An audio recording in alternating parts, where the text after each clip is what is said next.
ਸਤਨਾਮ ਸ੍ਰੀ ਵਾਹਿਗੁਰੂ ਸਾਹਿਬ JIO. Wadahans ਮਹੱਲਾ ਤੀਜਾ। ਅਸ਼ਟਪਦੀਆਂ। ਇਕ ਓੰਕਾਰ ਸਤਿਗੁਰ ਪ੍ਰਸਾਦਿ। ਸੱਚੀ ਬਾਣੀ ਸੱਚ ਧੁਨ ਸੱਚ ਸ਼ਬਦ ਵਿਚਾਰਾ।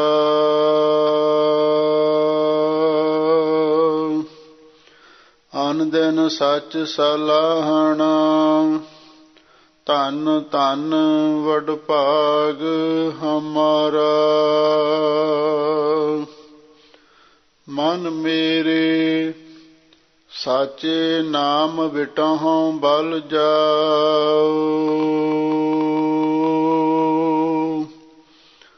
ਦਾਸਨ ਦਾਸਾ ਹੋਏ ਰਹਿ ਤਾਂ ਪਾਵਹਿ ਸੱਚਾ ਨਾਉ। ਮਨ ਮੇਰੇ ਸਾਚੇ ਨਾਮ ਵਿਟਹੁ ਬਲ ਜਾਉ।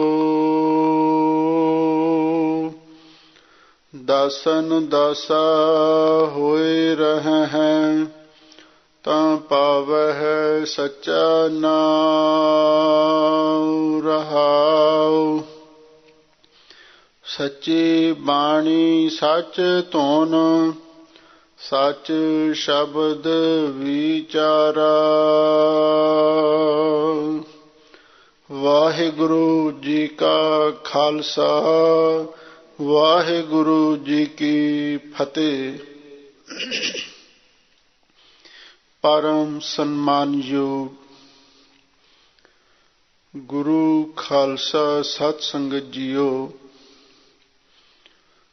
ਅਕਾਲ ਪੁਰਖ ਵਾਹਿਗੁਰੂ ਅੰਤਰਜਾਮੀ ਨੇ ਸਾਡੇ ਕਲਯੁਗੀ ਜੀਵਾਂ ਤੇ ਮਹਾਨ ਪਰਉਪਕਾਰ ਕੀਤਾ ਹੈ।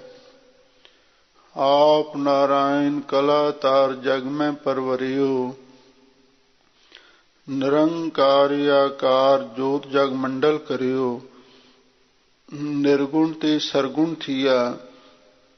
ਉਸ ਅਕਾਲ ਪੁਰਖ ਨੇ ਪਾਵਨ ਗੁਰੂ ਅਵਤਾਰ ਧਾਰਨ ਕਰਕੇ ਜੋ ਸਾਡੇ ਤੇ ਮਹਾਨ ਪਰਉਪਕਾਰ ਕੀਤੇ ਗਿਣੇ ਨਹੀਂ ਜਾ ਸਕਦੇ। ਪਰ ਸਭ ਤੋਂ ਵੱਡਾ ਪਰਉਪਕਾਰ ਅੰਮ੍ਰਿਤ ਰੂਪ ਬਾਣੀ ਦੀ ਦਾਤ ਹੈ। ਇਹ ਐਸਾ ਵਡਮੁੱਲਾ ਖਜ਼ਾਨਾ ਹੈ ਜਿਹੜਾ ਕਦੀ ਮੁੱਕਣ ਵਾਲਾ ਨਹੀਂ ਹੈ। ਧੰਨ ਹਨ ਉਹ ਗੁਰਸਿੱਖ ਮਾਈ ਭਾਈ ਜੋ ਇਸ ਅੰਮ੍ਰਿਤ ਬਾਣੀ ਦੇ ਖਜ਼ਾਨੇ ਦੇ ਨਾਲ ਸਾਂਝ ਬਣਾ ਰਹੇ ਹਨ। ਭਾਵ ਅੰਮ੍ਰਿਤ ਬਾਣੀ ਨੂੰ ਪੜ੍ਹ ਰਹੇ ਹਨ, ਸੁਣ ਰਹੇ ਹਨ, ਗਾ ਰਹੇ ਹਨ, ਪਵਿੱਤਰ ਬਾਣੀ ਦੀ ਵਿਚਾਰ ਨਾਲ ਜੁੜ ਰਹੇ ਹਨ।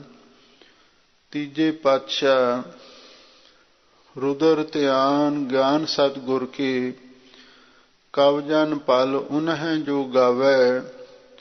ਭੱਲੇ ਅਮਰਦਾਸ ਗੁਣ ਤੇਰੇ ਤੇਰੀ ਉਪਮਾ ਤੋਹੇ ਬਣ ਆਵੈ।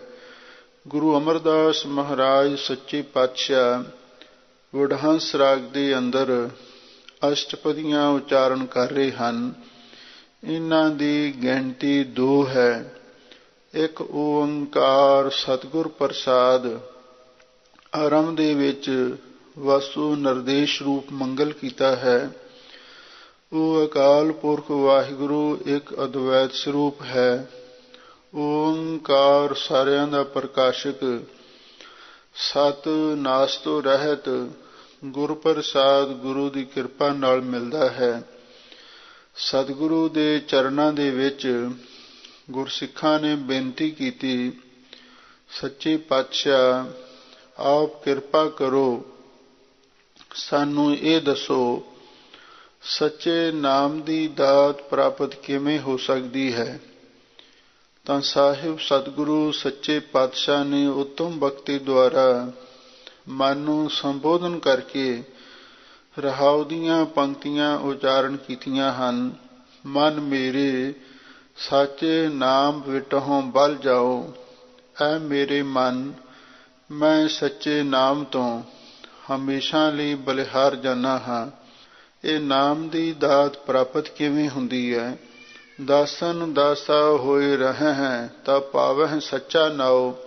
ਰਹਾਉ ਹਜ਼ੂਰ ਫਰਮਾਉਂਦੇ ਹਨ ਕਿ ਐ ਮਨ, ਜੇ ਤੂੰ ਦਾਸਾਂ ਦਾ ਦਾਸ ਹੋ ਕੇ ਹਮੇਸ਼ਾ ਲਈ ਸਭ ਦੇ ਚਰਨਾਂ ਦੀ ਧੂੜ ਬਣਿਆ ਰਵੇਂ ਤਾਂ ਪਾਵਹਿ ਸੱਚਾ ਨਾਉ। ਤਾਂ ਹੀ ਤੂੰ ਸੱਚੇ ਨਾਮ ਨੂੰ ਪ੍ਰਾਪਤ ਕਰ ਸਕਦਾ ਹੈ। ਕਿਉਂਕਿ ਜਦੋਂ ਸਾਡੇ ਮਨ ਦੇ ਵਿੱਚ ਨਿਮਰਤਾ ਆਉਂਦੀ ਹੈ, ਹੰਕਾਰ ਮਿਟ ਜਾਂਦਾ ਹੈ, ਤੇ ਫੇਰ ਹੀ ਵਾਹਿਗੁਰੂ ਦਾ ਨਾਮ ਆ ਕੇ ਸਾਡੇ ਹਿਰਦੇ ਵਿੱਚ ਟਿਕ ਸਕਦਾ ਹੈ। ਜੇ ਹਾਲੇ ਹਉਮੈ ਤੇ ਹੰਕਾਰ ਦਾ ਸਾਡੇ ਅੰਦਰ ਸੰਸਕਾਰ ਹੈ, ਉਨਾ ਚਿਰ ਤੱਕ ਵਾਹਿਗੁਰੂ ਦਾ ਨਾਮ ਨਹੀਂ ਪ੍ਰਾਪਤ ਹੋ ਸਕਦਾ। ਇਸੇ ਲਈ ਹਜ਼ੂਰ ਨੇ ਆਖਿਆ, ਜੇ ਤੂੰ ਦਾਸਾਂ ਦਾ ਦਾਸ ਹੋਇਆ ਰਵੇਂ ਤਾਂ ਹੀ ਸੱਚਾ ਨਾਮ ਪ੍ਰਾਪਤ ਕਰ ਸਕਦਾ ਹੈ। ਲਓ ਹੁਣ ਆਰੰਭ ਤੋਂ ਸਾਹਿਬ ਸਤਿਗੁਰੂ ਸੱਚੇ ਪਾਤਸ਼ਾਹ ਪਾਵਨ ਪਵਿੱਤਰ ਉਪਦੇਸ਼ ਬਖਸ਼ਿਸ਼ ਕਰਦੇ ਹਨ। ਆਪ ਸੰਗਤਾਂ ਪ੍ਰੇਮ ਦੇ ਨਾਲ ਸੁਣੋ ਤੇ ਇੱਕ ਵਾਰੀ ਪਿਆਰ ਦੇ ਨਾਲ ਆਖੋ, ਸਤਿਨਾਮ ਸ੍ਰੀ ਵਾਹਿਗੁਰੂ ਸਾਹਿਬ ਜੀਓ। ਸੱਚੀ ਬਾਣੀ ਸੱਚ ਧੁਨ, ਸੱਚ ਸ਼ਬਦ ਵਿਚਾਰਾ। ਐ ਮਨ, ਸਤਿਗੁਰੂ ਦੀ ਬਾਣੀ ਵੀ ਸੱਚੀ ਹੈ, ਸੱਚ ਧੁਨ, ਤੇ ਇਸ ਬਾਣੀ ਦੀ ਜੋ ਧੁਨੀ ਹੈ ਉਹ ਵੀ ਸੱਚ ਸਰੂਪ ਹੈ। ਅਥਵਾ ਸੱਚੀ ਬਾਣੀ ਸੱਚ ਧੁਨ ਸ਼ਬਦ ਦੇ ਦੋ ਰੂਪ ਹਨ। ਇੱਕ ਵਰਣਾਤਮਕ ਰੂਪ ਹੈ, ਦੂਸਰਾ ਧੁਨ ਆਤਮਕ ਰੂਪ ਹੈ। ਵਰਣਾਤਮਕ ਰੂਪ ਤਾਂ ਉਹ ਹੈ ਜੋ ਅੱਖਰਾਂ ਦੇ ਵਿੱਚ ਬਾਣੀ ਲਿਖੀ ਗਈ ਹੈ, ਤੇ ਧੁਨਾਤਮਕ ਰੂਪ ਉਹ ਹੈ ਜੋ ਆਪਾਂ ਰਸਨਾ ਤੋਂ ਉਚਾਰਨ ਕਰਦੇ ਹਾਂ। ਹਜ਼ੂਰ ਕਹਿੰਦੇ ਨੇ ਸੱਚੀ ਬਾਣੀ ਜਿਹੜੀ ਹੈ ਵਰਣਾਤਮਕ ਰੂਪ ਬਾਣੀ, ਇਹ ਵੀ ਸੱਚੀ ਹੈ, ਤੇ ਜਿਹੜੀ ਬਾਣੀ ਅਸੀਂ ਰਸਨਾ ਤੋਂ ਧੁਨੀ ਰੂਪ ਦੇ ਵਿੱਚ ਉਚਾਰਨ ਕਰਦੇ ਹਾਂ, ਇਹ ਬਾਣੀ ਵੀ ਸੱਚ ਸਰੂਪ ਹੈ, ਸੱਚ ਸ਼ਬਦ ਵਿਚਾਰਾ। ਤੇ ਜੋ ਸ਼ਬਦ ਦੀ ਵਿਚਾਰ ਅਸੀਂ ਕਰ ਰਹੇ ਹਾਂ, ਇਹ ਵੀ ਭਾਈ ਸੱਚ ਸਰੂਪ ਹੈ, ਇਹ ਵੀ ਸੱਚੀ ਹੈ।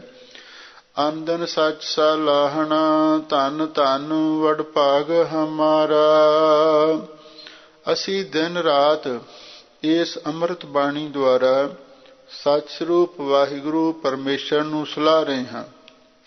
ਧੰਨ ਧੰਨ ਵਡਭਾਗ ਹਮਾਰਾ, ਸਾਡਾ ਵੱਡਾ ਭਾਗ ਮਨ ਬਾਣੀ ਸਰੀਰ ਕਰਕੇ ਧਨਤਾ ਯੋਗ ਹੈ। ਜਿਸ ਵੱਡੇ ਭਾਗ ਦਾ ਸਦਕਾ ਸਾਨੂੰ ਸੱਚੀ ਬਾਣੀ ਦੀ ਦਾਤ ਪ੍ਰਾਪਤ ਹੋਈ ਹੈ। ਮਨ ਮੇਰੇ ਸਾਚੇ ਨਾਮ ਵਿਟਹੁ ਬਲ ਜਾਓ। ਐ ਮੇਰੇ ਮਨ, ਮੈਂ ਸੱਚੇ ਨਾਮ ਤੋਂ ਬਲਿਹਾਰ ਜਾਨਾ ਹਾਂ। ਇਹ ਨਾਮ ਦੀ ਦਾਤ ਪ੍ਰਾਪਤ ਕਿਵੇਂ ਹੋ ਸਕਦੀ ਹੈ? ਦਾਸਨ ਦਾਸਾ ਹੋਏ ਰਹੇ ਹੈ ਤਾਂ ਪਾਵਹਿ ਸੱਚਾ ਨਾਉ। ਰਹਾਉ ਕਿ ਐ ਮੇਰੇ ਮਨ, ਜੇ ਤੂੰ ਦਾਸਾਂ ਦਾ ਦਾਸ ਬਣ ਜਾਵੇਂ। ਸ਼ਸ਼ਾ ਸ਼ੋਹਰੇ ਦਾਸ ਤੁਮਾਰੇ, ਦਾਸ ਦਾਸਨ ਕੇ ਪਾਨੀ ਹਾਰੇ। ਸ਼ਸ਼ਾ ਸ਼ਾਰ ਹੋ ਤੇਰੇ ਸੰਤਾ, ਆਪਣੀ ਕਿਰਪਾ ਕਰੋ ਭਗਵੰਤਾ। ਜੇ ਤੂੰ ਦਾਸਾਂ ਦਾ ਦਾਸ ਹੋਇਆ ਰਵੇਂ ਤਾਂ ਹੀ ਸੱਚਾ ਨਾਮ ਪ੍ਰਾਪਤ ਕਰ ਸਕਦਾ ਹੈ। ਵਿਸਰਾਮ ਦੇ ਕੇ ਹਜ਼ੂਰ ਅੱਗੇ ਫਰਮਾਉਂਦੇ ਹਨ, ਜਿਹਵਾ ਸੱਚੀ ਸੱਚ ਰਤੀ, ਤਨ ਮਨ ਸੱਚਾ ਹੋਏ। ਹਜ਼ੂਰ ਕਹਿੰਦੇ ਨੇ ਹੁਣ ਇਹ ਸਾਡੀ ਜਿਹਵਾ ਜ਼ੁਬਾਨ ਵੀ ਸੱਚੀ ਹੋ ਗਈ ਹੈ। ਕਿਉਂ ਸੱਚ ਰਤੀ? ਇਹ ਸੱਚੇ ਨਾਮ ਬਾਣੀ ਦੇ ਰੰਗ ਵਿੱਚ ਰੰਗੀ ਰਹਿੰਦੀ ਹੈ। ਜਦੋਂ ਇਹ ਸਾਡੀ ਰਸਨਾ ਨਾਮ ਦੇ ਬਾਣੀ ਦੇ ਰੰਗ ਵਿੱਚ ਰੰਗੀ ਜਾਵੇ, ਇਹ ਸਾਡੀ ਜ਼ੁਬਾਨ ਵੀ ਸੱਚੀ ਹੋ ਜਾਂਦੀ ਹੈ। ਤਨ ਮਨ ਸੱਚਾ ਹੋਏ, ਜਦੋਂ ਇਸ ਬਾਣੀ ਦਾ ਸਾਡੇ ਤਨ ਤੇ ਮਨ ਦੇ ਵਿੱਚ ਨਿਵਾਸ ਹੋ ਜਾਂਦਾ ਹੈ, ਫਿਰ ਇਹ ਸਾਡਾ ਤਨ ਵੀ ਤੇ ਮਨ ਵੀ ਸੱਚਾ ਹੋ ਜਾਂਦਾ ਹੈ। ਅਥਵਾ ਇੱਥੇ ਸੱਚਾ ਦਾ ਅਰਥ ਸਫਲਾ ਦਾ ਵੀ ਕੀਤਾ ਹੈ। ਜਿਹਵਾ ਸੱਚੀ ਸੱਚ ਰਤੀ। ਜਿਹੜੀ ਸੱਚੇ ਨਾਮ ਦੇ ਰੰਗ ਵਿੱਚ ਰੰਗੀ ਗਈ ਉਹ ਰਸਨਾ ਵੀ ਸਫਲੀ ਹੈ। ਤੇ ਜਿਸ ਤਨ ਤੇ ਮਨ ਦੇ ਵਿੱਚ ਵਾਹਿਗੁਰੂ ਦਾ ਨਾਮ ਵਸ ਗਿਆ ਉਹ ਤਨ ਤੇ ਮਨ ਵੀ ਸਫਲਾ ਹੋ ਗਿਆ। ਬਿਨ ਸਾਚੇ ਹੋਰ ਸਾ ਲਾਹਣਾ, ਜਸ ਹੈ ਜਨਮ ਸਭ ਖੋਏ। ਜਿਹੜੇ ਲੋਕ ਸੱਚੇ ਅਕਾਲ ਪੁਰਖ ਵਾਹਿਗੁਰੂ ਤੋਂ ਬਿਨਾਂ ਕਿਸੇ ਹੋਰ ਨੂੰ ਸਲਾਹੁੰਦੇ ਹਨ, ਕਿਸੇ ਦੇਵੀ ਦੇਵਤੇ ਨੂੰ, ਕਿਸੇ ਹੋਰ ਮਾਇਆਧਾਰੀ ਮਨੁੱਖ ਨੂੰ ਜਾਂ ਕਿਸੇ ਹੋਰ ਪਖੰਡੀ ਆਦਮੀ ਨੂੰ, ਬਿਨਾਂ ਸੱਚੇ ਵਾਹਿਗੁਰੂ ਤੋਂ ਜੋ ਕਿਸੇ ਦੀ ਹੋਰ ਸਲਾਹਤ ਕਰਦੇ ਹਨ, ਜਸ ਹੈ ਜਨਮ ਸਭ ਖੋਏ। ਬਈ ਉਹ ਤੇ ਸਾਰੇ ਲੋਕ ਆਪਣੀ ਹੀਰੇ ਵਰਗੇ ਅਮੋਲਕ ਜਨਮ ਨੂੰ ਐਵੇਂ ਭੰਗਦੇ ਪਾੜੇ ਗਵਾ ਕੇ ਚਲੇ ਜਾਂਦੇ ਹਨ। ਸਤਿਗੁਰੂ ਦਾ ਇਹ ਹਰ ਗੁਰਸਿੱਖ ਮਾਈ ਭਾਈ ਨੂੰ ਹੁਕਮ ਹੈ, ਦੁਨੀਆ ਨਾ ਸਾ ਲਾਹੇ ਜੋ ਮਰ ਵੰਜ ਸੀ, ਲੋਕਾਂ ਨਾ ਸਾ ਲਾਹੇ ਜੋ ਮਰ ਖਾਕ ਥੀ। ਵਾਹੋ ਮੇਰੇ ਸਾਹਿਬਾ ਵਾਹੋ, ਗੁਰਮੁਖ ਸਦਾ ਸਲਾਹੀਐ ਸੱਚਾ ਵੇ ਪ੍ਰਵਾਹੋ। ਹਰ ਗੁਰਸਿੱਖ ਮਾਈ ਭਾਈ ਨੂੰ ਇਹ ਗੁਰੂ ਦਾ ਹੁਕਮ ਯਾਦ ਰੱਖਣਾ ਚਾਹੀਦਾ ਹੈ। ਸੱਚ ਖੇਤੀ ਸੱਚ ਬੀਜਣਾ, ਸਾਚਾ ਵਾਪਾਰਾ। ਗੁਰਮੁਖ ਸੱਚ ਖੇਤੀ, ਸੱਚੀ ਭਗਤੀ ਦੀ ਖੇਤੀ ਕਰਦੇ ਹਨ ਤੇ ਸੱਚ ਬੀਜਣਾ, ਸੱਚੇ ਨਾਮ ਦਾ ਹੀ ਬੀਜ ਬੀਜਦੇ ਹਨ। ਸਾਚਾ ਵਪਾਰਾ ਤੇ ਸੱਚੇ ਨਾਮ ਦਾ ਹੀ ਵਪਾਰ ਕਰਦੇ ਹਨ। ਸੱਚ ਖੇਤੀ ਸੱਚ ਬੀਜਣਾ, ਸੱਚ ਦੀ ਖੇਤੀ ਕਿਵੇਂ ਉਹ ਕਰਦੇ ਹਨ? ਧੰਨ ਗੁਰੂ ਨਾਨਕ ਦੇਵ ਮਹਾਰਾਜ ਨੇ ਉਹ ਸਾਰਾ ਪ੍ਰਕਾਰ ਵਰਣਨ ਕੀਤਾ ਹੈ। ਮਨ ਹਾਲੀ ਕਿਰਸਾਣੀ ਕਰਨੀ, ਸਰੋਂ ਪਾਣੀ ਤਨ ਖੇਤ, ਨਾਮ ਬੀਜ ਸੰਤੋਖ ਸੁਹਾਗਾ, ਰਖ ਗਰੀਬੀ ਵੇਸ, ਪਾਓ ਕਰਮ ਕਰ ਜਮ ਸੀ, ਸੇ ਕਰ ਭਾਗਠ ਦੇਖ। ਜਿਵੇਂ ਜ਼ਿਮੀਂਦਾਰ ਲੋਕ ਬਾਹਰਲੀ ਖੇਤੀ ਕਰਦੇ ਹਨ, ਗੁਰਮੁਖ ਧਰਮ ਦੀ ਖੇਤੀ ਕਰਦੇ ਹਨ, ਸੱਚ ਦੀ ਖੇਤੀ ਕਰਦੇ ਹਨ, ਕਿਉਂਕਿ ਉਹ ਆਪਣੇ ਤਨ ਦੇ ਖੇਤ ਵਿੱਚ ਨਾਮ ਦਾ ਬੀਜ ਬੀਜਦੇ ਹਨ ਤੇ ਨਾਲ ਹੀ ਸੱਚੇ ਨਾਮ ਦਾ ਵਪਾਰ ਵੀ ਕਰਦੇ ਹਨ। ਅੰਦਨ ਲਾਹਾ ਸਚ ਨਾਮ ਧਨ, ਭਗਤ ਪਰੇ ਭੰਡਾਰਾ। ਉਹ ਗੁਰਮੁਖ ਜਨ ਨਾਮ ਦੇ ਵਪਾਰੀ ਦਿਨ ਰਾਤ ਸੱਚੇ ਨਾਮ ਧਨ ਦਾ ਲਾਹਾ ਪ੍ਰਾਪਤ ਕਰਦੇ ਹਨ। ਭਗਤ ਪਰੇ ਭੰਡਾਰਾ, ਤੇ ਫਿਰ ਉਹਨਾਂ ਦੇ ਜਿਹੜੇ ਮਨ ਬੁੱਧੀ ਰੂਪ ਭੰਡਾਰੇ ਨੇ ਉਹ ਹਮੇਸ਼ਾ ਲਈ ਵਾਹਿਗੁਰੂ ਦੀ ਭਗਤੀ ਦੇ ਨਾਲ ਹੀ ਭਰਪੂਰ ਰਹਿੰਦੇ ਹਨ। ਏਕੋ ਫਿਕਰ, ਏਕੋ ਜ਼ਿਕਰ, ਇੱਕੋ ਦਾ ਸਿਮਰਨ, ਇੱਕੋ ਦਾ ਜਸ ਕਰਦੇ ਰਹਿੰਦੇ ਹਨ। ਸੱਚ ਖਾਣਾ ਸੱਚ ਪਹਿਨਣਾ, ਸੱਚ ਟੇਕ ਹਰ ਨਾਉ। ਉਹ ਗੁਰਮੁਖ ਸੱਚ ਖਾਣਾ, ਸੱਚੇ ਨਾਮ ਰੂਪੀ ਭੋਜਨ ਦਾ ਹੀ ਆਹਾਰ ਛਕਦੇ ਹਨ ਤੇ ਸੱਚੀ ਵਾਹਿਗੁਰੂ ਦੀ ਸਿਫਤ ਸਲਾਹ ਦਾ ਹੀ ਬਸਤਰ ਪਹਿਨਦੇ ਹਨ, ਕਿਉਂਕਿ ਹਜ਼ੂਰ ਦੇ ਬਚਨ ਹਨ, ਹਰ ਅੰਮ੍ਰਿਤ ਨਾਮ ਭੋਜਨ ਨਿਤ ਪਹੁੰਚੋ, ਸਰਵ ਵੇਲਾ ਮੁਖ ਪਾਵੋ, ਜਰਾ ਮਰਾ ਤਾਪ ਸਭ ਨਾਠਾ, ਗੁਣ ਗੋਬਿੰਦ ਨਿਤ ਗਾਵੋ। ਤੇ ਉਧਰ ਦੂਜੇ ਪਾਸੇ ਸੱਚ ਪਹਿਨਣਾ, ਸਿਫਤ ਸਲਾਹ ਕਾ ਕਪੜਾ ਮੰਗੋ। ਸੱਚ ਖਾਣਾ ਵਾਹਿਗੁਰੂ ਦੇ ਨਾਮ ਦਾ ਹੋ ਭੋਜਨ ਛਕਦੇ ਹਨ ਤੇ ਸੱਚ ਪਹਿਨਣਾ ਵਾਹਿਗੁਰੂ ਦੀ ਸਿਫਤ ਸਲਾਹ ਦਾ ਉਹ ਰੂਹਾਨੀ ਬਸਤਰ ਪੁਸ਼ਾਕ ਪਹਿਨਦੇ ਹਨ। ਸੱਚ ਟੇਕ ਹਰ ਨਾਉ, ਉਹਨਾਂ ਨੂੰ ਵਾਹਿਗੁਰੂ ਦੇ ਨਾਮ ਦੀ ਸੱਚੀ ਟੇਕ ਹੁੰਦੀ ਹੈ। ਜਿਸਨੂੰ ਬਖਸ਼ੇ ਤਿਸ ਮਿਲੈ, ਮਹਿਲੀ ਪਾਏ ਥਾਉ। ਜਿਸਨੂੰ ਅਕਾਲ ਪੁਰਖ ਵਾਹਿਗੁਰੂ ਸੱਚੇ ਨਾਮ ਦੀ ਦਾਤ ਬਖਸ਼ਿਸ਼ ਕਰੇ ਉਸੇ ਨੂੰ ਹੀ ਮਿਲਦੀ ਹੈ ਤੇ ਜਿਸਨੂੰ ਨਾਮ ਪ੍ਰਾਪਤ ਹੋ ਜਾਂਦਾ ਮਹਿਲੀ ਪਾਏ ਥਾਉ, ਉਸ ਅਕਾਲ ਪੁਰਖ ਵਾਹਿਗੁਰੂ ਦੇ ਮਹਿਲ ਸੱਚਖੰਡ ਦੇ ਵਿੱਚ ਵੀ ਥਾਂ ਪ੍ਰਾਪਤ ਕਰ ਲੈਂਦਾ ਹੈ। ਕਿਉਂਕਿ ਨਾਮ ਦੁਆਰਾ ਨਾਮੀ ਦੀ ਪ੍ਰਾਪਤੀ ਇਹ ਗੁਰਮਤਿ ਦਾ ਸਿਧਾਂਤ ਹੈ। ਵੱਡਾ ਸਾਹਿਬ ਉੱਚਾ ਨਾਉ, ਉੱਚੇ ਉੱਪਰ ਉੱਚਾ ਨਾਉ, ਉਹ ਵੱਡਾ ਸਾਹਿਬ ਹੈ। ਉਹਦਾ ਥਾਂ, ਉਹਦਾ ਠਿਕਾਣਾ, ਉਹਦਾ ਮਹਿਲ ਵੀ ਉੱਚਾ ਹੈ। ਉਸ ਉੱਚੇ ਮਹਿਲ ਤੱਕ ਜਾਣ ਵਾਸਤੇ ਉੱਚਾ ਸਾਧਨ ਵਾਹਿਗੁਰੂ ਦਾ ਨਾਮ ਹੀ ਹੈ। ਇਸ ਲਈ ਜਿਸਨੂੰ ਉਹ ਵਾਹਿਗੁਰੂ ਪਰਮੇਸ਼ਰ ਨਾਮ ਦੀ ਦਾਤ ਬਖਸ਼ੇ ਤੇ ਫਿਰ ਉਹ ਵਾਹਿਗੁਰੂ ਦੇ ਮਹਿਲ ਸੱਚਖੰਡ ਦੇ ਵਿੱਚ ਵੀ ਥਾਂ ਪ੍ਰਾਪਤ ਕਰ ਲੈਂਦਾ ਹੈ। ਆਵਹਿ ਸੱਚੇ ਜਾਵਹਿ ਸੱਚੇ, ਫਿਰ ਜੋਨੀ ਮੂਲ ਨਾ ਪਾਹੇ। ਲੋ ਹਜ਼ੂਰ ਕਹਿੰਦੇ ਨੇ, ਜਿਨ੍ਹਾਂ ਨੇ ਨਾਮ ਦੀ ਦਾਤ ਨੂੰ ਪ੍ਰਾਪਤ ਕਰ ਲਿਆ ਹੈ, ਉਹ ਗੁਰਮੁਖ ਪਿਆਰੇ ਆਵਹਿ ਸੱਚੇ, ਉਹ ਸੱਚੇ ਵਾਹਿਗੁਰੂ ਦੇ ਹੁਕਮ ਦੇ ਵਿੱਚ ਹੀ ਆਉਂਦੇ ਨੇ, ਤੇ ਜਾਵਹਿ ਸੱਚੇ, ਉਸੇ ਵਾਹਿਗੁਰੂ ਪਰਮੇਸ਼ਰ ਦੇ ਹੁਕਮ ਦੇ ਵਿੱਚ ਹੀ ਚਲੇ ਜਾਂਦੇ ਹਨ। ਉਸ ਵਾਹਿਗੁਰੂ ਦੇ ਭੇਜੇ ਗੁਰਮੁਖ ਆਉਂਦੇ ਨੇ, ਉਸੇ ਵਾਹਿਗੁਰੂ ਦੇ ਸੱਦੇ ਤੇ ਚਲੇ ਜਾਂਦੇ ਨੇ। ਕੱਲੇ ਆਵਹਿ ਨਾਨਕਾ ਸੱਦੇ ਉੱਠੀ ਜਾਏ। ਉਹਨਾਂ ਵਾਹਿਗੁਰੂ ਦੇ ਪਿਆਰਿਆਂ ਨੂੰ ਇੱਕ ਵਿਸ਼ੇਸ਼ ਕਿਸਮ ਦਾ ਸੱਦਾ ਆਉਂਦਾ ਹੈ। ਪੰਜਵੇਂ ਪਾਤਸ਼ਾਹ ਗੁਰੂ ਮਹਾਰਾਜ ਦੇ ਪਵਿੱਤਰ ਬਚਨ ਹਨ, ਜਿਨ ਤੁਮ ਭੇਜੇ ਤਿਨਹਿ ਬੁਲਾਏ, ਸੁਖ ਸਹਿਜ ਛੇਤੀ ਘਰ ਆਓ, ਆਨੰਦ ਮੰਗਲ ਗੁਣ ਗਾਓ, ਸਹਿਜ ਤੋਂ ਨੇਚਲ ਰਾਜ ਕਮਾਓ, ਤੁਮ ਘਰ ਆਵੋ ਮੇਰੇ ਮੀਤ, ਤੁਮਰੇ ਦੁਖੀ ਹਰ ਆਪ ਨਿਵਾਰੇ, ਆਪਦਾ ਭਈ ਬਤੀਤ। ਇਉਂ ਉਸ ਵਾਹਿਗੁਰੂ ਦੇ ਸੱਚੇ ਦੇ ਹੁਕਮ ਦੇ ਵਿੱਚ ਹੀ ਗੁਰਮੁਖ ਆਉਂਦੇ ਨੇ ਤੇ ਸੱਚੇ ਵਾਹਿਗੁਰੂ ਦੇ ਹੁਕਮ ਦੇ ਵਿੱਚ ਹੀ ਚਲੇ ਜਾਂਦੇ ਹਨ। ਫਿਰ ਜੂਨੀ ਮੋਲ ਨਾ ਪਾਹੇ, ਉਹਨਾਂ ਨੂੰ ਜੂਨਾਂ ਦੇ ਵਿੱਚ ਬਿਲਕੁਲ ਨਹੀਂ ਪਾਇਆ ਜਾਂਦਾ। ਗੁਰਮੁਖ ਦਰ ਸਾਚੈ ਸਚਿਆਰ ਹੈ, ਸਾਚੇ ਮਾਹੀ ਸਮਾਹੇ। ਉਹ ਗੁਰਮੁਖ ਉਸ ਵਾਹਿਗੁਰੂ ਦੇ ਸੱਚੇ ਸੱਚਖੰਡ ਦਰਬਾਰ ਦੇ ਵਿੱਚ ਵੀ ਸਚਿਆਰ ਹੈ, ਸਚਿਆਰ ਬਣ ਜਾਂਦੇ ਨੇ। ਗੁਰਮੁਖ ਵਿਅਕਤੀ ਉਸ ਵਾਹਿਗੁਰੂ ਦੇ ਸੱਚਖੰਡ ਦਰਬਾਰ ਦੇ ਵਿੱਚ ਵੀ ਸਚਿਆਰ ਹੁੰਦੇ ਨੇ। ਸਾਚੇ ਮਾਹੀ ਸਮਾਹੇ, ਕਿਉਂਕਿ ਉਹ ਸੱਚੇ ਨਾਮ ਦੇ ਵਿੱਚ ਜੋ ਸਮਾਏ ਰਹਿੰਦੇ ਹਨ। ਅੰਤਰ ਸੱਚਾ ਮਨ ਸੱਚਾ, ਸੱਚੀ ਸਿਫਤ ਸੁਨਾਏ। ਉਹਨਾਂ ਗੁਰਮੁਖਾਂ ਦੇ ਅੰਦਰ ਵੀ ਸੱਚਾ ਨਾਮ ਹੁੰਦਾ ਹੈ, ਇਸ ਲਈ ਮਨ ਸੱਚਾ, ਉਹਨਾਂ ਦਾ ਮਨ ਵੀ ਸੱਚਾ ਹੋ ਜਾਂਦਾ ਹੈ। ਜਦੋਂ ਅੰਦਰ ਸੱਚਾ ਨਾਮ ਵਸ ਜਾਵੇ ਫੇਰ ਹੀ ਮਨ ਸੱਚਾ ਹੁੰਦਾ ਹੈ।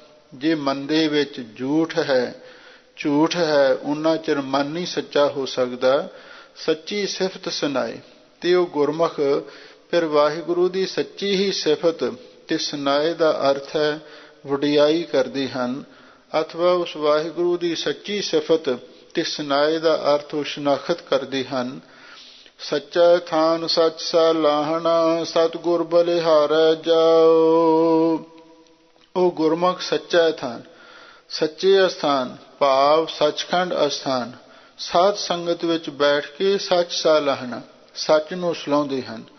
ਕਿਉਂਕਿ ਭਾਈ ਸਾਹਿਬ ਭਾਈ ਗੁਰਦਾਸ ਜੀ ਨੇ ਲਿਖਿਆ ਹੈ, ਸਾਧ ਸੰਗ ਸੱਚਖੰਡ ਵਿੱਚ ਸਤਿਗੁਰ ਪੁਰਖ ਵਸੈ ਨਿਰੰਕਾਰਾ। ਸਾਧ ਸੰਗਤ ਸੱਚਖੰਡ ਹੈ, ਸੱਚਾ ਥਾਨ। ਵੀ ਸਾਧ ਸੰਗਤ ਰੂਪੀ ਸੱਚਖੰਡ ਅਸਥਾਨ ਦੇ ਵਿੱਚ ਬੈਠ ਕੇ ਗੁਰਮੁਖ ਸੱਚ ਨੂੰ ਸਲਾਹੁੰਦੇ ਹਨ। ਸਤਿਗੁਰ ਬਲਿਹਾਰੈ ਜਾਓ, ਤੇ ਨਾਲ ਹੀ ਸਤਿਗੁਰੂ ਤੋਂ ਬਲਿਹਾਰ ਜਾਂਦੇ ਹਨ। ਸੱਚ ਵੇਲਾ ਮੂਰਤ ਸੱਚ, ਜਦ ਸੱਚੇ ਨਾਲ ਪਿਆਰ। ਧੰਨ ਗੁਰੂ ਅਮਰਦਾਸ ਮਹਾਰਾਜ ਸੱਚੇ ਪਾਤਸ਼ਾਹ ਫਰਮਾਉਂਦੇ ਹਨ, ਉਹ ਵੇਲਾ ਵੀ ਸੱਚ ਸਫਲਾ ਹੈ, ਉਹ ਮਹੂਰਤ ਵੀ ਸਫਲਾ ਹੈ, ਜਦ ਸੱਚੇ ਨਾਲ ਪਿਆਰ। ਵੀ ਜਿਸ ਦੇ ਅੰਦਰ ਸੱਚੇ ਵਾਹਿਗੁਰੂ ਦੇ ਨਾਲ ਪਿਆਰ ਲੱਗਦਾ, ਉਹ ਘੜੀ ਵੀ, ਉਹ ਵੇਲਾ ਵੀ, ਉਹ ਮਹੂਰਤ ਵੀ ਸਫਲਾ ਹੈ ਜਿਸ ਦੇ ਵਿੱਚ ਸੱਚੇ ਨਾਮ ਦੇ ਨਾਲ ਪਿਆਰ ਲੱਗਦਾ ਹੈ। ਸੱਚ ਵੇਖਣਾ ਸੱਚ ਬੋਲਣਾ, ਸੱਚਾ ਸਭ ਆਕਾਰ। ਲੋ ਹਜ਼ੂਰ ਕਹਿੰਦੇ ਨੇ, ਗੁਰਮੁਖਾਂ ਦਾ ਵੇਖਣਾ ਵੀ ਸੱਚਾ ਹੈ ਤੇ ਬੋਲਣਾ ਵੀ ਸੱਚਾ ਹੈ। ਜੇਤਾ ਸੁਣਨਾ ਤੇਤਾ ਨਾਮ, ਜੇਤਾ ਪੇਖਨ ਤੇਤਾ ਧਿਆਨ। ਅਥਵਾ ਸੱਚ ਵੇਖਣਾ, ਗੁਰਮੁਖਾਂ ਦਾ ਵੇਖਣਾ ਵੀ ਸਫਲ ਹੈ, ਕਿਉਂਕਿ ਉਹ ਸਾਰਿਆਂ ਦੇ ਵਿੱਚ ਵਾਹਿਗੁਰੂ ਦੀ ਜੋਤ ਵੇਖਦੇ ਨੇ। ਸਰਬ ਜੋਤ ਤੇਰੀ ਪਸਰ ਰਹੀ, ਜਹ ਜਹ ਦੇਖਾਂ ਤੈ ਨਰ ਹਰੀ।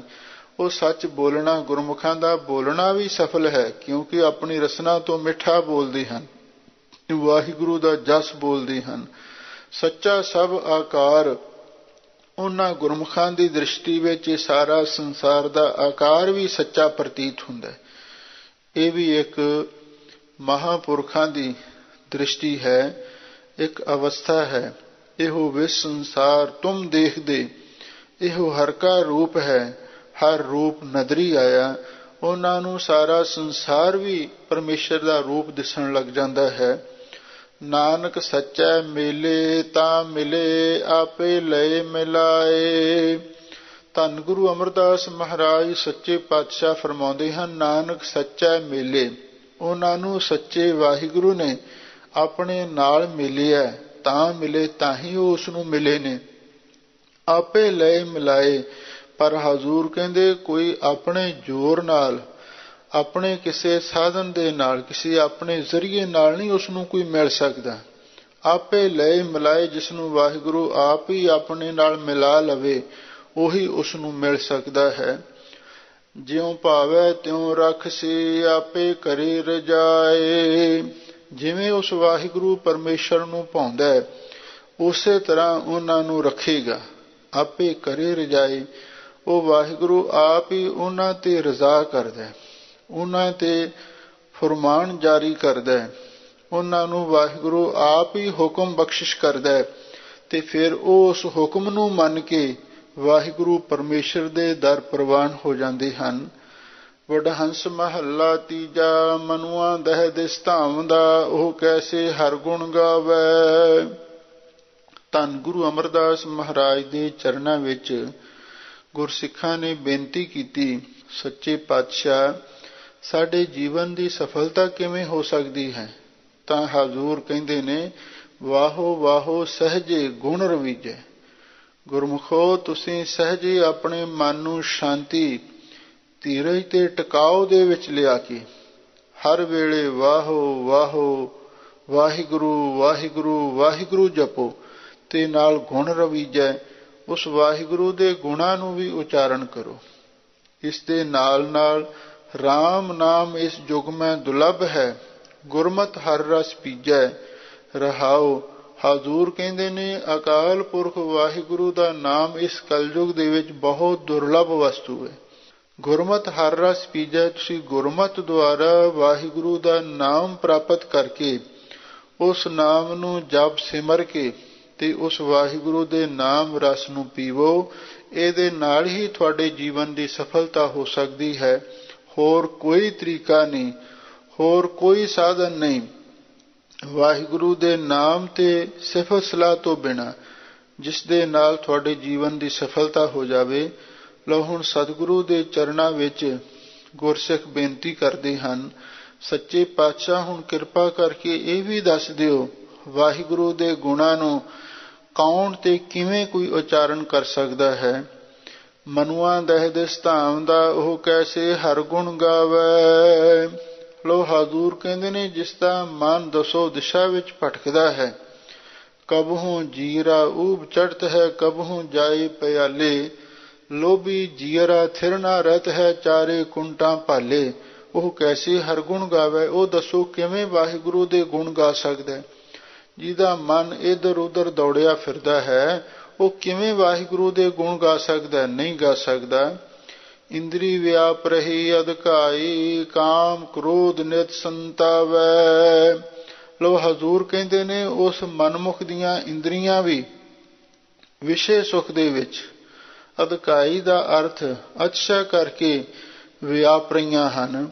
ਭਾਵ ਉਸ ਮਨਮੁਖ ਪੁਰਸ਼ ਦੀਆਂ ਪੰਜੇ ਗਿਆਨ ਇੰਦਰੀਆਂ, ਪੰਜੇ ਕਰਮ ਇੰਦਰੀਆਂ ਵਿਸ਼ਿਆਂ ਦੇ ਰਸ ਦੇ ਵਿੱਚ, ਬਹੁਤਾਤ ਵਿੱਚ ਖਚਿਤ ਹੋਈਆਂ ਨੇ। ਕਾਮ ਕ੍ਰੋਧ ਨਿਤ ਸੰਤਾਵੈ, ਕਾਮ ਤੇ ਕ੍ਰੋਧ ਆਦਿਕ ਵਿਕਾਰ ਹਮੇਸ਼ਾ ਉਹਨਾਂ ਨੂੰ ਸਤਾਉਂਦਾ ਰਹਿੰਦਾ ਹੈ। ਕਾਮ ਵੀ ਤੇ ਕ੍ਰੋਧ ਉਹ ਹਮੇਸ਼ਾ ਲਈ ਉਹਨਾਂ ਨੂੰ ਤੰਗ ਕਰਦਾ ਰਹਿੰਦਾ ਹੈ। ਵਾਹੋ ਵਾਹੋ ਸਹਿਜੇ ਗੁਣ ਰਵੀਜੈ। ਹਜ਼ੂਰ ਕਹਿੰਦੇ ਨੇ, ਹੇ ਭਾਈ ਤੁਸੀਂ ਆਪਣੇ ਮਨ ਨੂੰ ਸ਼ਾਂਤ ਕਰਕੇ, ਸ਼ਾਂਤੀ ਵਿੱਚ ਲਿਆ ਕੇ, ਇਕਾਗਰਤਾ ਵਿੱਚ ਲਿਆ ਕੇ ਵਾਹਿਗੁਰੂ ਵਾਹਿਗੁਰੂ ਜਪੋ, ਤੇ ਨਾਲ ਵਾਹਿਗੁਰੂ ਦੇ ਗੁਣਾਂ ਨੂੰ ਉਚਾਰਨ ਕਰੋ। ਰਾਮ ਨਾਮ ਇਸ ਯੁਗ ਮੈਂ ਦੁਰਲਭ ਹੈ, ਗੁਰਮਤਿ ਹਰ ਰਸ ਪੀਜੈ। ਰਹਾਉ, ਹੇ ਭਾਈ ਵਾਹਿਗੁਰੂ ਦਾ ਨਾਮ ਇਸ ਕਲਯੁਗ ਦੇ ਵਿੱਚ ਦੁਰਲਭ ਵਸਤੂ ਹੈ, ਸਭ ਤੋਂ ਕੀਮਤੀ ਵਸਤੂ ਹੈ। ਗੁਰਮਤਿ ਹਰ ਰਸ ਪੀਜੈ, ਤੁਸੀਂ ਗੁਰਮਤਿ ਨੂੰ ਧਾਰਨ ਕਰਕੇ ਵਾਹਿਗੁਰੂ ਦਾ ਨਾਮ ਜਪੋ ਤੇ ਵਾਹਿਗੁਰੂ ਦੇ ਨਾਮ ਰਸ ਨੂੰ ਪੀਓ। ਇਹਦੇ ਨਾਲ ਤੁਹਾਡੇ ਜੀਵਨ ਦੀ ਸਫਲਤਾ ਹੋਵੇਗੀ ਤੇ ਨਾਲ ਆਤਮਕ ਤ੍ਰਿਪਤੀ ਵੀ ਤੁਹਾਨੂੰ ਹਾਸਲ ਹੋ ਜਾਵੇਗੀ। ਰਹਾਓ, ਵਿਸਰਾਮ ਦੇ ਕੇ ਸਤਿਗੁਰੂ ਅੱਗੇ ਫਰਮਾਉਂਦੇ ਹਨ, ਸ਼ਬਦ ਚੀਨ ਮਨ ਨਿਰਮਲ ਹੋਵੈ, ਤਾਂ ਹਰਿ ਕੇ ਗੁਣ ਗਾਵੈ। ਲੋ ਮਹਾਰਾਜ ਫਿਰ ਕਿਰਪਾ ਕਰਕੇ ਇਹ ਦੱਸੋ, ਇਹ ਜਿਹੜਾ ਮਨ ਕਿਵੇਂ ਨਿਰਮਲ ਹੋ ਸਕਦਾ ਹੈ? ਹਜ਼ੂਰ ਕਹਿੰਦੇ ਨੇ ਸ਼ਬਦ ਚੀਨ, ਸ਼ਬਦ ਨੂੰ ਚੀਨ ਕੇ, ਭਾਵ ਸ਼ਬਦ ਦੇ ਸਿਧਾਂਤ ਨੂੰ ਸਮਝ ਕੇ ਤੇ ਸ਼ਬਦ ਦੀ ਵਿਚਾਰ ਨੂੰ, ਸ਼ਬਦ ਦੀ ਜੋ ਅਸਲੀ ਵਿਚਾਰਧਾਰਾ ਹੈ ਉਹਨੂੰ ਹਿਰਦੇ ਵਿੱਚ ਵਸਾ ਕੇ ਇਹ ਮਨ ਨਿਰਮਲ ਹੋ ਸਕਦਾ ਹੈ। ਤਾਂ ਹਰ ਕੇ ਗੁਣ ਗਾਵੇ, ਤਾਂ ਹੀ ਸਹੀ ਅਰਥਾਂ ਦੇ ਵਿੱਚ ਇਹ ਵਾਹਿਗੁਰੂ ਦੇ ਗੁਣਾਂ ਨੂੰ ਗਾ ਸਕਦਾ ਹੈ। ਜੇ ਮਨ ਵਿੱਚ ਮੈਲ ਹੈ, ਜਿਨ੍ਹਾਂ ਅੰਤਰ ਕਪਟ ਵਿਕਾਰ ਹੈ, ਤਿਨਾਂ ਰੋਏ ਕਿਆ ਕੀਜੈ, ਤੇ ਫਿਰ ਵਾਹਿਗੁਰੂ ਦੇ ਗੁਣ ਨਹੀਂ ਗਾਏ ਜਾ ਸਕਦੇ। ਕੋਈ ਗਾਵੇ ਰਾਗੀ ਨਾਦੀ ਬੇਦੀ ਬਹੁ ਭਾਂਤ ਕਰ, ਨਹੀਂ ਹਰ ਹਰ ਪੀਜੈ ਰਾਮ ਰਾਜੇ, ਜਿਨ੍ਹਾਂ ਅੰਤਰ ਕਪਟ ਵਿਕਾਰ ਹੈ, ਤਿਨਾਂ ਰੋਏ ਕਿਆ ਕੀਜੈ। ਜਿਨ੍ਹਾਂ ਦੇ ਅੰਦਰ ਕਪਟ ਹੈ ਤੇ ਵਿਕਾਰ ਹੈ, ਉਹ ਚਾਹੇ ਕਿੰਨਾ ਵੀ ਯਤਨ ਕਰਨ, ਉਹਨਾਂ ਦਾ ਗਾਵਿਆ ਸਫਲ ਨਹੀਂ ਹੋ ਸਕਦਾ। ਹਜ਼ੂਰ ਕਹਿੰਦੇ ਜਦੋਂ ਸ਼ਬਦ ਚੀਨ, ਜਦੋਂ ਸ਼ਬਦ ਦੇ ਨਾਲ ਡੂੰਘੀ ਜਾਣ ਪਛਾਣ ਹੋ ਜਾਂਦੀ ਹੈ, ਇਹ ਮਨੁੱਖ ਸ਼ਬਦ ਦੇ ਡੂੰਘੇ ਭਾਵ ਨੂੰ ਸਮਝ ਲੈਂਦਾ ਹੈ, ਫਿਰ ਇਹ ਮਨ ਨਿਰਮਲ ਹੁੰਦਾ, ਤਾਂ ਹੀ ਵਾਹਿਗੁਰੂ ਦੇ ਗੁਣ ਗਾ ਸਕਦਾ ਹੈ। ਗੁਰਮਤੀ ਆਪੈ ਆਪ ਪਛਾਣੈ, ਤਾਂ ਨਿਜ ਕਰ ਵਾਸਾ ਪਾਵੈ। ਜਦੋਂ ਗੁਰਮਤਿ ਦੁਆਰਾ ਇਹ ਜੀਵ ਆਪਣੇ ਆਪੇ ਨੂੰ ਪਛਾਣ ਲੈਂਦਾ ਹੈ, ਮਨ ਤੋਂ ਜੋ ਸਰੂਪ ਹੈ ਆਪਣਾ ਮੂਲ ਪਛਾਣ, ਤਾਂ ਨਿਜ ਘਰ ਵਾਸਾ ਪਾਵੈ, ਤਾਂ ਇਹ ਆਪਣੇ ਅਸਲੀ ਘਰ ਤੁਰੀਆ ਪਦ ਵਿੱਚ ਨਿਵਾਸ ਪ੍ਰਾਪਤ ਕਰ ਸਕਦਾ ਹੈ। ਇਹ ਮਨ ਮੇਰੇ ਸਦਾ ਰੰਗ ਰਾਤੇ, ਸਦਾ ਹਰ ਕੇ ਗੁਣ ਗਾਓ। ਲਓ ਹੁਣ ਮਨ ਨੂੰ ਸੰਬੋਧਨ ਕਰਕੇ ਸਤਿਗੁਰੂ ਆਖਦੇ ਨੇ ਕਿ ਐ ਮੇਰੇ ਮਨ ਸਦਾ ਰੰਗ ਰਾਤੇ, ਤੂੰ ਸਦਾ ਵਾਹਿਗੁਰੂ ਦੇ ਰੰਗ ਵਿੱਚ ਆਪਣੇ ਆਪ ਨੂੰ ਰੰਗ ਕੇ ਸਦਾ ਹਰ ਕੇ ਗੁਣ ਗਾਓ, ਤੇ ਹਮੇਸ਼ਾ ਲਈ ਵਾਹਿਗੁਰੂ ਦੇ ਗੁਣਾਂ ਨੂੰ ਗਾਉਂਦਾ ਰਹੋ।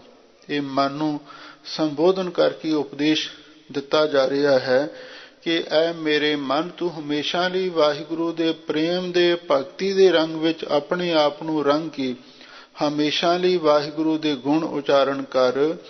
ਹਰ ਨਿਰਮਲ ਸਦਾ ਸੁਖ ਦਾਤਾ, ਮਨ ਚਿੰਦਿਆ ਫਲ ਪਾਓ। ਉਹ ਅਕਾਲ ਪੁਰਖ ਵਾਹਿਗੁਰੂ ਮਹਾਨ ਨਿਰਮਲ ਪਵਿੱਤਰ ਸਰੂਪ ਹੈ ਤੇ ਹਮੇਸ਼ਾ ਲਈ ਸਾਰੇ ਸੁੱਖਾਂ ਦਾ ਦਾਤਾ ਵੀ ਹੈ।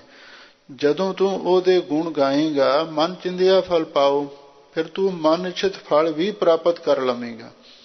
ਕਿਉਂਕਿ ਸਤਿਗੁਰੂ ਦੇ ਬਚਨ ਹਨ, ਹਰ ਗੁਣ ਗਾਵਹੁ ਸਦਾ ਸੁਭਾਈ, ਮਨ ਚਿੰਦੇ ਸਗਲੇ ਫਲ ਪਾਵਹੁ, ਜੀ ਕੈ ਸੰਗ ਸਹਾਈ। ਜਦੋਂ ਅਸੀਂ ਵਾਹਿਗੁਰੂ ਦੇ ਪ੍ਰੇਮ ਰੰਗ ਵਿੱਚ ਮਨ ਨੂੰ ਰੰਗ ਕੇ ਉਸਦੇ ਗੁਣ ਗਾਵਾਂਗੇ ਤੇ ਫਿਰ ਮਨ ਇੱਛਤ ਫਲ ਵੀ ਪ੍ਰਾਪਤ ਹੋ ਜਾਂਦੇ ਹਨ। ਹਮ ਨੀਚ ਸੇ ਊਤਮ ਭਏ, ਹਰ ਕੀ ਸਰਣ ਆਏ। ਲਓ ਹੁਣ ਉਸ ਅਕਾਲ ਪੁਰਖ ਵਾਹਿਗੁਰੂ ਦੀ ਸਿਫਤ ਸਲਾਹ ਕਰ ਰਹੇ ਹਨ। ਐ ਗੁਰਮੁਖੋ, ਅਸੀਂ ਤੇ ਬੜੇ ਨੀਚ ਸਾਂ, ਕਰਮਾਂ ਕਰਕੇ, ਵਿਚਾਰਾਂ ਕਰਕੇ, ਖਿਆਲਾਂ ਕਰਕੇ ਅਤੇ ਜਾਤ ਪਾਤ ਕਰਕੇ ਹਰ ਢੰਗ ਦੇ ਨਾਲ ਹੀ ਅਸੀਂ ਤੇ ਬੜੇ ਨੀਵੇਂ ਸਾਂ, ਪਰ ਹੁਣ ਅਸੀਂ ਉੱਤਮ ਹੋ ਗਏ, ਸ੍ਰੇਸ਼ਟ ਹੋ ਗਏ। ਕਿਵੇਂ? ਹਰ ਕੀ ਸਰਣਾਈ, ਅਸੀਂ ਅਕਾਲ ਪੁਰਖ ਵਾਹਿਗੁਰੂ ਦੀ ਸ਼ਰਨ ਗ੍ਰਹਿਣ ਕਰ ਲਈ ਹੈ। ਪਾਥਰ ਡੁੱਬਦਾ ਕਾਢ ਲਿਆ, ਸਾਚੀ ਵਡਿਆਈ। ਬਈ ਅਸੀਂ ਤੇ ਪੱਥਰ ਵਰਗੇ ਪਾਪੀ ਸਾਂ, ਅੰਦਰੋਂ ਤੇ ਬਾਹਰੋਂ ਕਠੋਰ। ਅਸੀਂ ਤੇ ਪੱਥਰ ਵਰਗੇ ਪਾਪੀ ਸਾਂ, ਪਰ ਉਸ ਵਾਹਿਗੁਰੂ ਪਰਮੇਸ਼ਰ ਨੇ ਕਿਰਪਾ ਕੀਤੀ, ਪਾਥਰ ਡੁੱਬਦਾ ਕੱਢ ਲਿਆ। ਇਹ ਡੁੱਬਦੇ ਪੱਥਰ ਨੂੰ ਵੀ ਬਾਹਰ ਕੱਢ ਲਿਆ। ਸਾਚੀ ਵਡਿਆਈ, ਇਹ ਉਸ ਮਾਲਕ ਦੀ, ਉਸ ਪ੍ਰਭੂ ਦੀ ਸੱਚੀ ਵਡਿਆਈ ਹੈ। ਬੈਕਸੇ ਅੰਮ੍ਰਿਤ ਭਏ, ਗੁਰਮਤਿ ਬੁੱਧ ਪਾਏ।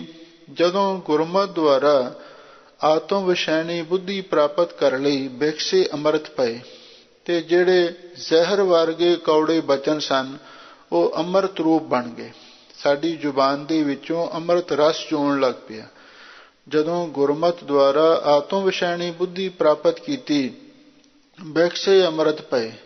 ਜਿਹੜੇ ਸਾਡੇ ਇੰਦਰੀਏ ਵਿਸ਼ੇ ਵਾਸ਼ਨਾ ਦੀ ਜ਼ਹਿਰ ਨਾਲ ਭਰੇ ਹੋਏ ਸਨ, ਸੇ ਅੰਮ੍ਰਿਤ ਪਏ, ਉਹ ਵੀ ਅੰਮ੍ਰਿਤ ਨਾਮ ਰਸ ਦੇ ਨਾਲ ਭਰਪੂਰ ਹੋ ਗਏ। ਅਕਹੋ ਪਰਮਲ ਭਏ, ਅੰਤਰ ਵਾਸ਼ਨਾ ਵਸਾਏ। ਲੋ ਹਜ਼ੂਰ ਕਹਿੰਦੇ ਨੇ ਬਈ ਸਤਿਗੁਰੂ ਨੇ ਐਸੀ ਮਿਹਰ ਕੀਤੀ ਸਾਡੇ ਅੰਦਰ क्योंकि सदगुरु 52 चंदन सन। कबीर चंदन का बिरवा पला, बेड़ियो टाक पलास, ओई भी चंदन होए रे बसे जो चंदन पास। ਉਹ ਸਤਿਗੁਰੂ ਰੂਪ ਚੰਦਨ ਨੇ ਅੰਤਰ ਵਾਸ਼ਨਾ ਵਸਾਈ। ਸਾਡੇ ਅੰਦਰ ਵੀ ਆਪਣੀ ਵਾਸ਼ਨਾ, ਬਾਣੀ ਦੀ ਵਾਸ਼ਨਾ, ਭਗਤੀ ਦੀ ਵਾਸ਼ਨਾ ਸਾਡੇ ਅੰਦਰ ਵੀ ਵਸਾ ਦਿੱਤੀ। ਅਕਹੋ ਪਰਮਲ ਪਏ, ਅਸੀਂ ਵੀ ਅੱਕ ਤੋਂ ਪਰਮਲ ਪਏ ਚੰਦਨ ਬਣ ਗਏ। ਪਰਮਲ ਚੰਦਨ ਨੂੰ ਕਹਿੰਦੇ ਨੇ। ਅੱਕ ਦਾ ਬੂਟਾ ਇੱਕ ਨਿਕੰਮਾ ਜਿਹਾ ਬੂਟਾ ਹੁੰਦਾ, ਉਹਦੇ ਪੱਤਰਿਆਂ ਵਿੱਚ ਦੁੱਧ ਜਿਹਾ ਹੁੰਦਾ, ਪਰ ਹੁੰਦਾ ਉਹ ਕੌੜਾ, ਜ਼ਹਿਰੀਲਾ। ਲੋ ਹਜ਼ੂਰ ਕਹਿੰਦੇ ਨੇ ਅਸੀਂ ਤੇ ਅੱਕ ਵਾਂਗੂ ਨਿਕੰਮੇ ਸਾਂ ਤੇ ਅਸੀਂ ਚੰਦਨ ਬਣ ਗਏ, ਕਿਉਂਕਿ ਸਤਿਗੁਰੂ ਨੇ ਸਾਡੇ ਅੰਦਰ ਵੀ ਇਹ ਆਪਣੀ ਸਿੱਖੀ ਦੀ ਤੇ ਭਗਤੀ ਦੀ ਵਾਸ਼ਨਾ ਵਸਾ ਦਿੱਤੀ। ਮਾਨਸ ਜਨਮ ਦੁਲੰਭ ਹੈ, ਜਗ ਮੈਂ ਖਟਿਆ ਆਏ। ਲੋ ਇਹ ਮਨੁੱਖਾ ਜਨਮ ਬਹੁਤ ਦੁਰਲਭ ਸੀ, ਕਿਉਂਕਿ ਭਗਤ ਕਬੀਰ ਜੀ ਨੇ ਵੀ ਲਿਖਿਆ ਹੈ, ਕਬੀਰ ਮਾਨਸ ਜਨਮ ਦੁਲੰਭ ਹੈ, ਹੋਤ ਨਾ ਬਾਰੈ ਬਾਰ, ਜਿਉ ਬਨ ਫਲ ਪਾਕੇ ਭੂਇ ਗਿਰੈ, ਬਹੁਰ ਨਾ ਲਾਗੈ ਡਰ। ਇਹ ਦੁਰਲਭ ਇਸ ਲਈ ਆਖਿਆ ਹੈ ਵੀ ਇਹ 84 ਲੱਖ ਜੂਨਾਂ ਭੋਗਣ ਤੋਂ ਬਾਅਦ ਇਹ ਮਨੁੱਖਾ ਜਨਮ ਪ੍ਰਾਪਤ ਹੁੰਦਾ। ਇਹ ਮਨੁੱਖਾ ਜਨਮ ਬਹੁਤ ਦੁਰਲਭ ਹੈ।